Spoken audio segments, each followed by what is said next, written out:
réunis en Assemblée générale le samedi 12 octobre 2024 à Kinshasa, les enseignants ont procédé à l'évaluation de la grève qui paralyse les écoles depuis le 2 septembre 2024.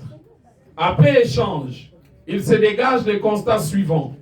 Le gouvernement demande aux enseignants une dose de patriotisme parce qu'ils ont trouvé le budget 2024 en cours qui ne lui permet pas d'améliorer les conditions sociales des enseignants alors que le train de vie des animateurs des institutions est inacceptable. Pour le gouvernement, le seul cadre de dialogue social est celui de Bibois, qui a accordé aux enseignants 50 000 francs congolais pour 2024 et 50 000 francs congolais pour 2025, alors que ce cadre n'a pas atteint ses objectifs. Les enseignants réunis en Assemblée générale rappellent au gouvernement que les enseignants de la République démocratique du Congo vivent dans les conditions sociales infrahumaines depuis de longues décennies et ne peuvent plus tenir aujourd'hui face à la perte de leur pouvoir d'achat. Ils ont décidé d'aller en grève pour exiger du gouvernement et du Parlement la prise en compte de leurs revendications, à savoir le paiement d'un barème salarial digne et uniformisé, le paiement des enseignants NU et NP, la rationalisation de la gratuité de l'enseignement, la rationalisation des procédures de mise à la retraite, la valorisation de la fonction des inspecteurs et agents administratifs de l'inspection. Ces questions exigent la convocation urgente d'un nouveau cadre de dialogue social avec tous les syndicats porteurs des revendications des enseignants pour restaurer la confiance et garantir l'inscription du minimum 500 $ dans le budget 2025 pouvant assurer à l'enseignant un minimum vital.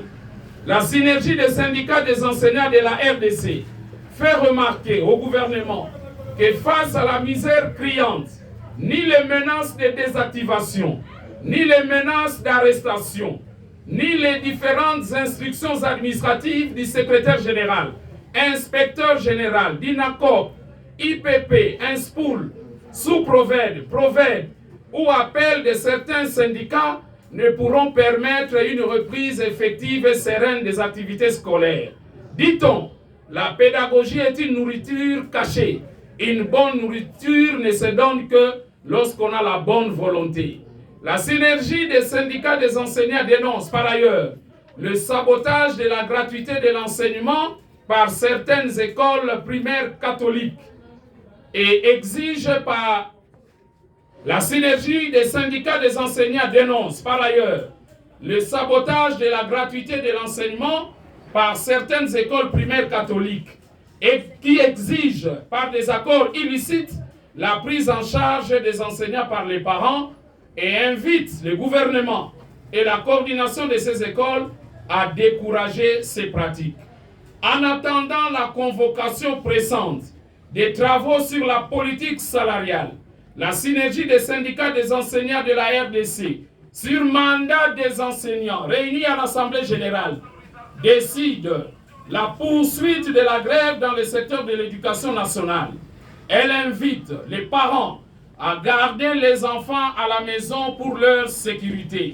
Ainsi fait à Kinshasa, le 12 octobre 2024, pour les Sinécat, Jean Bosco Pouna, secrétaire général et porte-parole. Pour la force agissante, Jean Tunda, secrétaire général et porte-parole adjoint.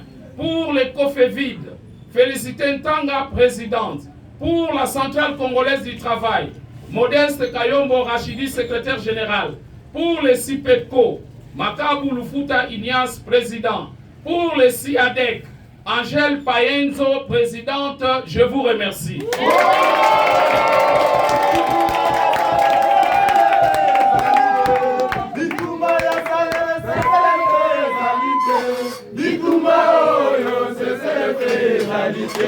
Bitumba oyo c'est le pénalité.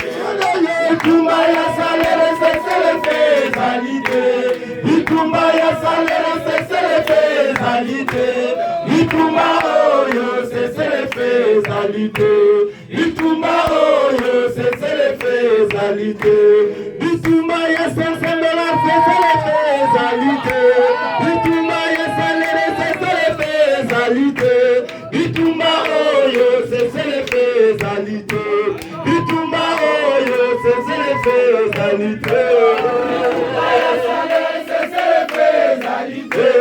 Bitumba ya salaire, cessez les faisalités. Bitumba oyo, cessez les faisalités.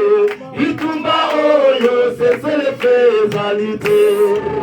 Dans l'enseignement, les souffrances sont là.